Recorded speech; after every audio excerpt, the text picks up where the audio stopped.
محلے کی عورتیں اپنے مسائل لے کر میری بیوی کے پاس آتی تھیں، کیونکہ میری بیوی ہر وقت وضو کی حالت میں رہتی تھی۔ مجھے اپنی بیوی پر فخر تھا، لیکن جس دن میں اپنی ماں کے پاس بیٹھتا تو وہ اشاروں میں مجھے کہتی کہ اپنی بیوی کو طلاق دے دو۔ مجھے بہت حیرت ہوتی تھی۔ میری ماں بیماری کی وجہ سے بول نہیں سکتی تھی، لیکن اس دن میں آفس سے جلدی گھر آ گیا، اور جب بیوی کے کمرے میں گیا تو دیکھا تو 3 عورتیں میری بیوی کے ساتھ۔ میرا سر بری طرح سے چکرا رہا تھا۔ یہ کیسے ممکن تھا؟ میں کیسے اتنی بڑی زیادتی اپنی محبوب بیوی کے ساتھ کرنے کے بارے میں سوچ بھی نہیں سکتا تھا؟ جس بات کا اشارہ مجھے میری امی نے کیا تھا، میں بالکل بے یقین سا ہو گیا تھا۔ پھٹی پھٹی آنکھوں سے ان کو دیکھنے لگا۔ مجھے اپنی ماں کی بات پر افسوس بھی ہونے لگا تھا۔ آرزو کتنا خیال رکھتی تھی ان کا، پھر وہ کیسے مجھ سے ایسی بات کا کہہ سکتی تھی؟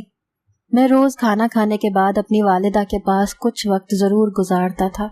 وہ بیمار رہتی تھیں، بستر سے لگ گئی تھیں، بات بھی نہیں کر سکتی تھیں، صرف اشاروں سے اپنی بات سمجھاتی تھیں۔ آج جب میں ان کے پیر دبانے لگا تو جو کچھ امی نے میرے ساتھ کیا میں سوچ بھی نہیں سکتا تھا۔ وہ فالج کی مریضہ تھیں، دائیں طرف کا بازو اور ٹانگ پر لرزہ سا طاری رہتا تھا، چل پھر نہیں سکتی تھیں۔ میں روز ہی پاؤں دباتا تھا اور اس بات کا احساس بھی مجھے آرزو نہیں دلایا تھا۔ والدہ کی خدمت کی اہمیت بھی اسی نے مجھے بتائی تھی۔ وہ بھی میری والدہ کی بہت خدمت کرتی تھی، لیکن آج جیسے ہی میں نے اپنی والدہ کے پاؤں دبانے چاہے تو انہوں نے اپنے پاؤں پیچھے کر لیے، جس کا مطلب یہ تھا کہ وہ مجھ سے کسی بات پر خفا تھے۔ مجھے حیرت سی ہوئی جب میں نے اپنی امی کے چہرے کی جانب دیکھا تو وہ مجھے کچھ خفا خفا سی لگ رہی تھی۔ ان کی دائیں جانب سے منہ ٹیڑھا سا ہو چکا تھا۔ نہ جانے ایسی کیا بات ہوئی تھی کہ میری والدہ کی آنکھوں سے آنسو جاری تھے۔ وہ اپنا رونا ضبط کرنے کی کوشش کر رہی تھی، اسی لیے ان کا لرزتا ہوا چہرہ کپکپاہٹ کا شکار ہونے لگا تھا۔ ان کے ہونٹ بری طرح سے کپکپا رہے تھے، آنکھوں سے آنسو بھی بہہ رہے تھے۔ میں ان کی ایسی حالت دیکھ کر پریشان سا ہو گیا۔ میں امی کے پاؤں کی جانب بیٹھا تھا، وہاں سے اٹھ کر میں اپنی والدہ کے پاس جا کر بیٹھ گیا۔ میں نے ان کے آنسو پونچھے۔ پہلا خیال تو مجھے یہ آیا کہ شاید وہ آپا سے اداس ہو گئی ہیں۔ میری بڑی بہن بیرون ملک میں اپنے شوہر اور بچوں کے ساتھ رہتی تھی۔ میں نے پوچھا، امی آپا سے بات کروا دو۔ میری بات سن کر انہوں نے مجھے گھور کر دیکھا اور ہلکا سا سر نفی میں ہلا دیا۔ مجھے لگا کہ شاید آرزو سے ان کی خدمت میں کچھ کمی ہو گئی ہوگی۔ میں نے کہا، آرزو نے کچھ کہا ہے؟ تو میری والدہ کا آرزو کا نام سن کر چہرہ اور بھی شدت سے لرزنے لگا۔ ان کے آنسو روانی سے بہنے لگے۔ پھر انہوں نے اپنے کانپتے ہاتھوں سے مجھے اشارہ کیا کہ میں آرزو کو طلاق دے دوں۔ یہ سن کر تو میں دنگ سا رہ گیا تھا۔ میری والدہ ایسی نہ تھیں کہ ذرا ذرا سی بات پر مجھے ایسا سخت اشارہ کرتی۔ میری ماں بہت صابر قسم کی عورت تھی۔ پورا دن کبھی انہوں نے اپنی ضروریات کے لیے شور نہیں مچایا تھا، صبر سے اپنے بستر پر لیٹی رہتی تھی۔ لیکن یہ بات بھی میں مان نہیں سکتا تھا کہ آرزو بری ہے، اسے بھی میں بہت اچھے سے جانتا تھا۔ میرے پورے محلے کی خواتین اس کی تعریف کرتے نہیں تھکتی تھی۔ وہ بہت نیک عورت تھی۔ یہ احساس بھی کتنا مسرور کن ہوتا ہے کہ ہماری زندگی کی ہم سفر ایک نیک اور دیندار عورت ہے۔ یہ ان دنوں کی بات ہے جب میری شادی آرزو سے طے ہوئی تھی، تو میں بہت متذبذب کا شکار تھا کہ نہ جانے کیسی ہوگی، کیونکہ مجھے میری بڑی بہن نے بتایا تھا کہ آرزو صوم و صلات کی پابند ہے، بہت نیک ہے۔ یہ سن کر میرا دل کچھ بجھ سا گیا تھا۔ اب یہ بات بھی نہیں تھی کہ مجھے ایک فیشنیبل لڑکی پسند تھی۔ مجھے ایک عام سی گھریلو لڑکی اپنے ہمسفر کے طور پر چاہیے تھی، جو میری بیمار والدہ کو بھی سنبھالے اور میرے گھر کو بھی اچھے سے لے کر چل سکے۔ اور ایسی دیندار قسم کی لڑکیاں خواہ اپنے ہمسفر پر بھی اپنی دینداری کا روب ڈالتی نظر آتی ہیں۔ میں نے آپا سے پہلے تو انکار کر دیا۔ وہ کہنے لگیں کہ آرزو بہت اچھی ہے، جیسی تم سمجھ رہے ہو ویسی ہرگز نہیں ہے۔ آرزو جب میری زندگی میں شامل ہوئی تو مجھے آپا کی بات سچ لگنے لگی۔ آرزو واقعی بہت مختلف قسم کی تھی، دھیمے میٹھے لہجے کی عادی، چہرے پر ہر وقت ایک دل فریب مسکان سجائے وہ بہت جلد میرے دل میں گھر کر گئی تھی۔ وہ نماز اور نوافل کی عادی تو تھی، لیکن جس خوبی نے مجھے متاثر کیا تھا وہ تھا اس کا ہر وقت باوضو رہنا۔ سر پر ہر وقت اسکارف پہنے رکھتی تھی۔ شرم و حیا کا پیکر تھی میری بیوی۔ سچ ہی کہا ہے کسی نے، نیک بیوی بھی خدا کی نعمتوں میں سے ایک نعمت ہے۔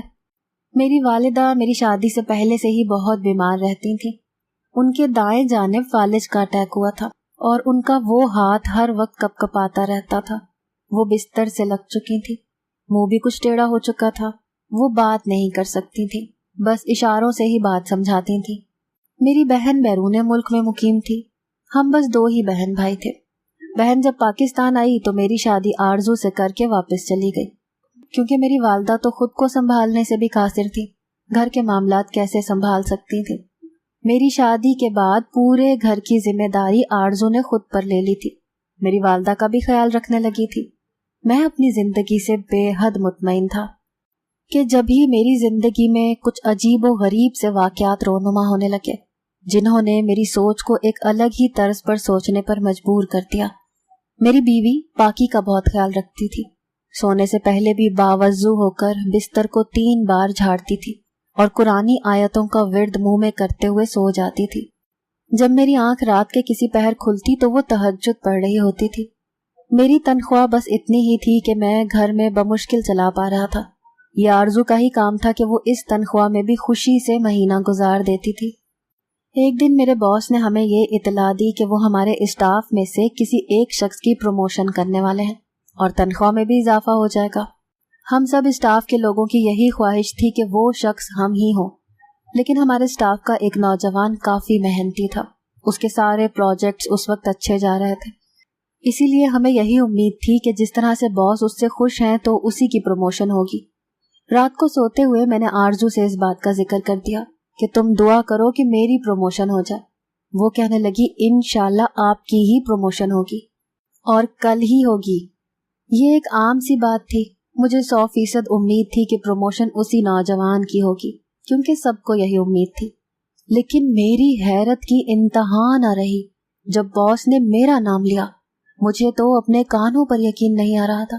میں اتنا خوش تھا کہ بیان سے باہر تھا، لیکن مجھے حیرت کا جھٹکا اس وقت لگا جب میں گھر پہنچا۔ میں نے ابھی آرزو کو اطلاع بھی نہیں دی تھی کہ مجھے پروموشن ملی ہے، مگر وہ مجھے کہنے لگی خالی ہاتھ کیوں آئے ہیں، پروموشن کی مٹھائی کہاں ہے؟ میں تو یہ سن کر اسے ششدر سا ہو کر دیکھنے لگا۔ وہ اتنے یقین سے کیسے کہہ سکتی تھی کہ مجھے ہی پروموشن ملی ہے؟ میں نے کہا تمہیں کیسے معلوم ہوا؟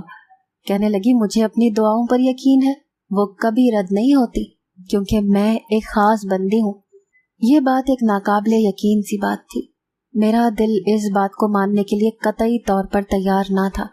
بڑے بڑے بزرگان دین بھی کبھی اپنی دعاؤں پر ایسا دعویٰ نہیں کرتے تھے جیسا آرزو کر رہی تھی، لیکن پھر کچھ ایسا ہوا کہ مجھے یہ بات ماننی ہی پڑی۔ میری بہن کی شادی کو 4-5 سال بیت چکے تھے، لیکن وہ بے اولاد تھی۔ میرے بہنوئی نے بیرون ملک کے بھی کسی ڈاکٹر یا ہاسپٹل کو نہیں چھوڑا تھا۔ مہنگے سے مہنگا علاج میری بہن کا وہ کروا چکے تھے، لیکن میری بہن امید سے نہ ہو سکی۔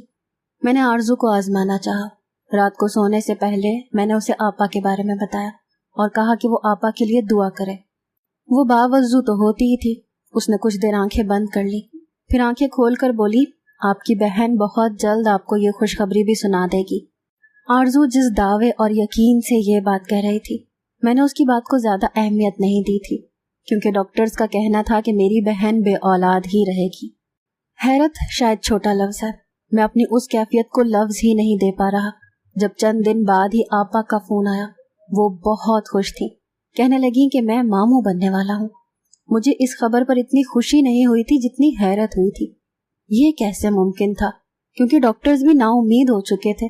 آرزو دعا کرے اور فوراً سے قبول ہو جائے، کیا وہ واقعی اتنی ہی نیک تھی؟ میری نظروں میں آرزو کے لیے رشک سا آنے لگا تھا، لیکن نہ جانے کیوں میرے دل میں اب بھی خلجان سا تھا۔ اسی طرح میری اور بھی 1-2 دعائیں جو میں نے آرزو سے مانگنے کے لیے کہی تھی، وہ فوراً سے قبول ہو گئی تھی۔ اب مجھے آرزو کی دعاؤں پر یقین سا ہونے لگا تھا۔ ایک بار آرزو نے مجھ سے کہا کہ وہ چاہتی ہے کہ وہ اپنی عبادت اور دعاؤں سے لوگوں کا بھی بھلا کرے۔ یہ بات تو بہت اچھی تھی، میں بھلا اس بات سے کیسے انکار کر سکتا تھا؟ پھر تو میری بیوی کی نیکی اور دینداری کے چرچے میرے پورے محلے میں ہونے لگے۔ سب کہنے لگے کہ میری بیوی اللہ کی بہت نیک بندی ہے، جس کے لیے بھی دعا کے لیے ہاتھ اٹھاتی ہے اس کے حق میں فوراً سے دعائیں قبول ہو جاتی ہیں۔ میں بھی خوش تھا کہ میری بیوی اتنی نیکوکار ہے۔ پہل تو میری والدہ بھی یہ سن کر خوشی کا اظہار کرتی تھی، لیکن اب پچھلے چند دن سے چپ سی تھی، ٹھیک سے کھانا بھی نہیں کھا رہی تھی۔ حالانکہ آرزو روز ان کے لیے گوشت کی یخنی بناتی تھی، انہیں خود اپنے ہاتھ سے پلاتی تھی، لیکن آج تو انہوں نے آرزو کے ہاتھ سے وہ یخنی بھی نہیں پی تھی۔ میں نے ہی زبردستی اپنی والدہ کو یخنی پلائی تھی۔ جب میں نے امی کا ایسا رویہ دیکھا تو آرزو سے پوچھا بھی تھا کہ کیا کوئی بات ہوئی ہے، لیکن اسے خود کچھ خبر نہ تھی۔ کہنے لگی کہ آپ کو وہم سا ہو گیا ہے۔ امی مجھ سے تو ناراض ہو ہی نہیں سکتی، اتنا پیار کرتی ہیں وہ مجھ سے۔ آرزو نے یوں فرتے محبت سے کہا تھا کہ میں چپ کا چپ سا رہ گیا۔ وہ تو میری والدہ کے لیے یہ سوچ بھی نہیں سکتی تھی کہ وہ کبھی آرزو سے ناراض ہوں گی۔ پھر میں نے سوچا کہ شاید اپنی بیماری اور لاچاری سے تنگ آ چکی ہیں، لیکن جو اشارہ امی نے مجھ سے آج کیا تھا میرا سر چکرا کر رہ گیا تھا۔ میں نے امی سے کہا کہ کیا آرزو آپ کا خیال نہیں رکھتی؟ میری بات پر امی نے نفی سے سر ہلایا، جس کا مطلب یہ تھا کہ وہ خیال رکھتی ہے۔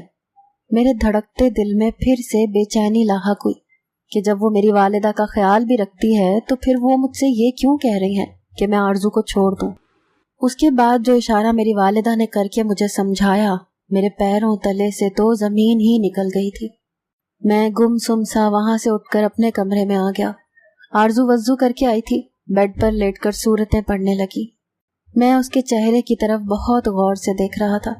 کچھ بھی تو ایسا نہ تھا جو میری والدہ نے بتایا تھا۔ میں آرزو سے کیا سوال کرتا جس کا کردار بے داغ سا تھا، جو حد درجہ معصوم تھی۔ مجھے یاد آنے لگا کہ وہ نماز کے لیے کتنی فکر مند رہتی ہے۔ جب بھی اذان ہوتی ہے وہ سب کام چھوڑ کر مصلی بچھائے نماز شروع کر دیتی ہے۔ اس کی نماز کے لیے فکر مندی، اس کی اللہ سے محبت کوئی ڈھکی چھپی بات تو ہرگز نہ تھی۔ لوگ اس کی تعریف کرتے نہ تھکتے تھے۔ شاید میری والدہ کو کوئی غلط فہمی ہو گئی ہوگی، شاید کیا یقیناً میری والدہ کسی غلط فہمی کا ہی شکار ہوئی تھی۔ اپنی بیوی کی شرافت پر میں شک نہیں کر سکتا تھا۔ پھر میری ماں ہر وقت کمرے میں لیٹی رہتی تھی، انہیں کیا پتا کہ آرزو کیسی ہے۔ میں جب اگلے روز اپنی امی کے پاس گیا تو امی اب بھی مجھ سے ناراض تھی۔ آج بھی میری ماں مجھے پھر ویسے ہی اشارے کر رہی تھی کہ میں آرزو کو طلاق دے دوں، وہ اچھی نہیں ہے۔ میں سوچ میں پڑ گیا کہ امی کو بھلا کیا پرخاش ہو گئی ہے میری بیوی سے، وہ اتنا ان کا خیال رکھتی ہے۔ پھر میرے اندر کہیں یہ بھی خوف تھا کہ جب آرزو کی دعائیں کبھی رد نہیں ہوتی تو بد دعا اگر اس نے کسی کو دے دی تو اس کی بد دعا سے کون بچا سکتا ہے۔ ایک بار اس نے مجھے بتایا تھا کہ اس کے کسی کلاس فیلو نے اسے دھکا دے دیا تھا۔ آرزو نے منہ سے اسے کچھ نہیں کہا تھا، لیکن اسے بد دعا دیتی تھی۔ اگلے دن اس لڑکی کی ٹانگ ٹوٹ گئی تھی۔ وہ یہ بھی بتاتی تھی کہ وہ جو مانگتی ہے اسے مل جاتا ہے، کبھی ایسا نہیں ہوا کہ اس نے کچھ مانگا ہو اور اسے نہ ملا ہو۔ جب اس کی یہ سب باتیں سوچتا تھا تو میرا دل گھبرا سا جاتا تھا۔ میری ماں تو پہلے سے ہی بیمار رہتی تھی، اگر میں نے امی کی بات مان کر آرزو کو کچھ بھی کہہ دیا تو نہ جانے کون سی افتاد مجھ پر ٹوٹ پڑے گی، اسی لیے میں نے امی کی باتوں پر کان دھرنے چھوڑ دیے۔ سچ تو یہ بھی تھا کہ مجھے اپنی بیوی سے حد درجہ محبت تھی، پھر وہ نیک تھی، اس کی دعاؤں میں اثر کو میں نے اپنی آنکھوں سے قبول ہوتے دیکھا تھا، اور اس کی بد دعا سے بھی میں خوف کھاتا تھا۔ ایک فطری سی بات ہے، ایسے انسان کی بد دعا سے کون نہیں ڈرے گا۔ میرا رویہ تو آرزو کے ساتھ بہت زیادہ اچھا اور پیار محبت والا تھا۔ ہماری شادی کو 1 سال ہونے والا تھا، اور اس 1 سال میں اس نے مجھے کوئی شکایت کا موقع نہیں دیا تھا۔ وہ میری ہر ضرورت کا خیال رکھتی تھی۔ وہ عام بیویوں کی طرح ساس نند کی برائیاں کر کے مجھے میری ماں اور بہن کے خلاف نہیں کرتی تھی، بلکہ کبھی میرے منہ سے کوئی بات نکل بھی جاتی تو کہتی کہ غیبت چغلی ہے، کیوں خود کو گناہ گار کرتے ہیں۔ ایسی بہو پا کر تو میری والدہ کو خدا کا شکر ادا کرنا چاہیے تھا، لیکن وہ مجھ سے یہ کہہ رہی تھی کہ میں ایسی نیک بیوی کو چھوڑ دوں جو آج تک مجھ سے لڑی جھگڑی تک نہیں تھی۔ میرے سامنے وہ کئی بار میری والدہ کے پاؤں کی مالش کرتی تھی۔ میری والدہ کا فالج کی وجہ سے منہ ٹیڑھا ہو چکا تھا، تو ان کے منہ سے ہر وقت رال سی بہتی رہتی تھی۔ کبھی کبھی یہ دیکھ کر میرا جی ابکانے لگتا تھا، لیکن وہ رومال سے ان کا منہ صاف کرتی تھی۔ سوپ پلاتے ہوئے بھی آدھا سوپ امی کے منہ سے باہر آ جاتا تھا، اور کسی ماں کی طرح آرزو انہیں بنا ناک منہ چڑھائے سنبھالتی تھی۔ میری ماں کو اور کیا چاہیے تھا؟ اس بات کو جب سے میں نظر انداز کیے ہوئے تھا، میری والدہ نے مجھ سے بات چیت بند کرتی تھی۔ مجھے دیکھ کر وہ اپنا رخ بدل لیتی